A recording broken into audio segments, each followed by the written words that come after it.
सबको मेरा नमस्कार। अब मैं आपके लिए लाया हूँ दूसरा भाग। धर्मराज जी ने देवदूत को पृथ्वी लोक पर भेज दिया और उसके शरीर पर वस्त्र नहीं थे। धरती लोक का एक नियम ही है, जो मनुष्य जन्म लेता है उस समय वह नग्न ही होता है। देवदूत ने जन्म नहीं लिया और वह निवस्त्र ही एक सड़क के किनारे पड़ा, ठंड से ठिठुर रहा था। वहाँ से एक मोची गुजर रहा था। वह मोची अपने बच्चों को ठंड से बचाने के लिए कपड़े लेने जा रहा था।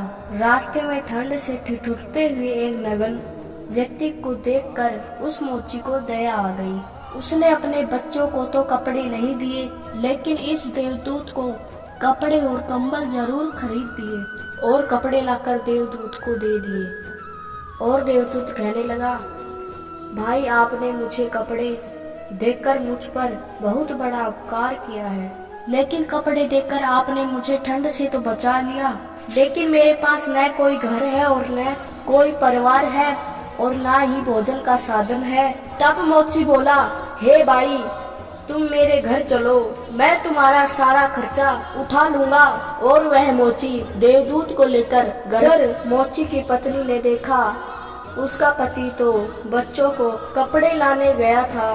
कपड़े तो कुछ लाया नहीं, उल्टा एक आदमी को घर बुला लाया। पत्नी अपने पति से झगड़ने लगी और उसे भला बुरा कहने लगी। यह देखकर वह देवदूत बहुत जोर जोर से हंस पड़ा। मोची पूछा, अरे भाई तुम हंसते क्यों हो, ऐसा क्या देख लिया आपने? तब देवदूत ने कहा, भाई मेरी हंसी का रहस्य समय आने पर मैं तुम्हें स्वयं ही बता दूंगा। देवदूत मोची से के घर में रहने लगा और कुछ ही दिनों में उसने मोची का सारा काम सीख लिया। देवदूत के द्वारा बनाए गए जूते और चप्पल खूब बिक रहे थे। कुछ ही दिनों में मोची धनवान बन गया। दूर दूर तक उसके जूते फेमस हो गए। यहाँ तक के राजा महाराज भी उससे जूते बनवाने का आदेश देते थे। जब वह देवदूत उसके घर आया था, उसकी तो किस्मत ही चमक गई थी। धन की कोई भी कमी नहीं रही, सब कुछ अच्छा चलने लगा। एक दिन की बात है, राजा का एक सैनिक चमड़ा लेकर उस मोची के पास आया और बोला, देखो हमारे महाराज इसी चांद के बने जूते पहनना चाहते हैं। यह चांद बड़ा कीमती है, तो ठीक से एक जोड़ी जूते तैयार कर दो और यह चांद खराब नहीं होना चाहिए। इन बात का विशेष ध्यान रखना कि इस चमड़े से सिर्फ जूते ही बनने चाहिए, भूल से भी इसकी चप्पल मत बना देना। राजा का सैनिक चमड़ा देकर चला गया। उधर मोची ने भी देवदूत को समझाया कि देखो राजा वाली बात है, इसमें कोई गलती न करना। चमड़ा भी बहुत कम है, इसलिए चमड़ा खराब नहीं होना चाहिए। जूते की महक कहकर गया है तो जूते ही बनाना। गलती से यदि चप्पल बना दी तो जटिल सभी जटिल सजा देंगे। मोची के इतना समझाने के बाद भी देवदूत ने चमड़े की चप्पल ही बनाई। चप्पल देखकर मोची की सांसें फूल गई। वह देवदूत को डांटने लगा, यहाँ तक कि डंडा लेकर उसे मारने के लिए दौड़ा।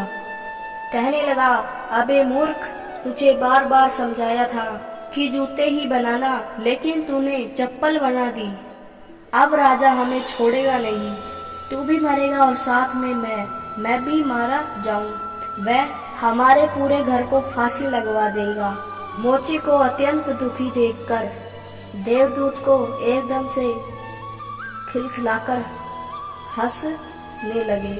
मोची बोला, अरे मूर्ख आदमी, काम बिगाड़ कर अब हंस रहा है।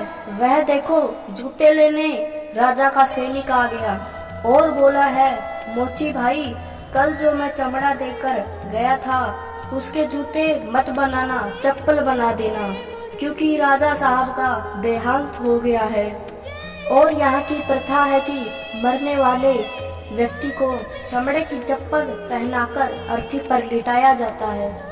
दूसरे दिन एक बुढ़िया के साथ 3 लड़कियां मोची की दुकान पर आई थी। उनकी शादी होने वाली थी और वे तीनों अपने लिए जूतों की नाप देने आई थी। देवदूत ने तीनों लड़कियों को पहचान लिया कि ये 3 वही लड़कियां हैं, वही जिनकी माँ को न ले जाने के कारण आज मैं अपने किए की सजा भोग रहा हूँ। और ये लड़कियां काफी बड़ी हो गई हैं, लगता है अच्छे घर में पली बड़ी मालूम पड़ी रही है। बुढ़िया कहती है, हाँ बेटा, बचपन में इनकी माँ बसी, इसलिए इनको मैंने मेरे पास रख लिया। मेरे पास करोड़ों की दौलत है और दुर्भाग्य से मेरा कोई नहीं है, तो इनको मैंने अपने पास रख लिया।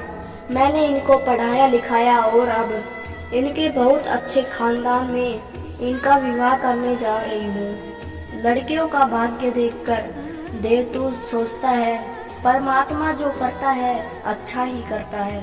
अगर इस समय इनकी माँ नहीं मरती तो आज ये भुखमरी और दरिद्रता में ही पड़ी रहती। इनकी माँ के मरने के बाद आज तीनों लड़कियाँ बहुत बड़े घराने की बहू बनने जा रही हैं और इस बुढ़िया की करोड़ों की संपत्ति की मालकिन भी बन चुकी हैं। यह सब देखकर देवदूत अपनी पहले की मूर्खता को सोच कर जोर जोर से हंसने लगे।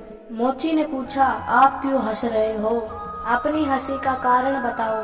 देवदूत मोची से कहता है, मैं एक देवदूत हूँ और अभी जो तीनों लड़कियाँ जूते की नाप देकर गई हैं कि माता को मैं लेने आया था, लेकिन उस समय ये तीनों छोटी छोटी थी और इन पर तरस खाकर मैं इनकी माँ को नहीं ले गया और इनके पिता का पहले ही देहांत हो गया था। मुझे धर्मराज ने श्राप देकर धरती पर भेज दिया। मैं बिना कपड़े के एक सड़क के किनारे पड़ा था, तब तुम मुझे अपने घर ले आए। उस समय तुम्हारी पत्नी तुमसे खूब लड़ रही थी क्योंकि तुमने अपने बच्चों के कपड़ों के पैसों से मेरे लिए कंबल और कपड़े खरीद लिए थे। तब मैं पहली बार तुम्हारी पत्नी की मूर्खता को देखकर खूब हंसा था, क्योंकि तुम्हारी पत्नी उस लाभ को नहीं देख पा रही थी जो मेरे घर आने पर तुम्हारे घर में होने वाला था। पर दूसरी बार हंसी जब आई जब तुम राजा के जूते नहीं बना सके और तुम डंडा लेकर मेरे पीछे भागे। 3 उस समय तुम राजा के बारे में सोच रहे थे, लेकिन तुमको यह मालूम नहीं था कि राजा के साथ क्या घटना घटने वाली है, जिसके कारण राजा को जूतों से अधिक पतों की आवश्यकता पड़ गई। कई बार ऐसा होता है, हम चीजों को देखकर या सोचकर दुख मानते हैं जो हम उसे देख नहीं पाते और वह जो होने वाला होता है। कई बार परमात्मा हमारी अच्छाई या बुराई के लिए हमारे साथ बुरा करता है भलाई के लिए, पर हम उसे देखकर भगवान को कोसते हैं। हम अच्छे को नहीं देख पाते जो हमारे साथ भविष्य में होने वाला है। कई बार हमारे साथ वर्तमान में अच्छा होता है तो हम बहुत खुश रहते हैं। धन्यवाद। आपको ये वीडियो बहुत अच्छी लगी होगी तो चैनल को सब्सक्राइब करें।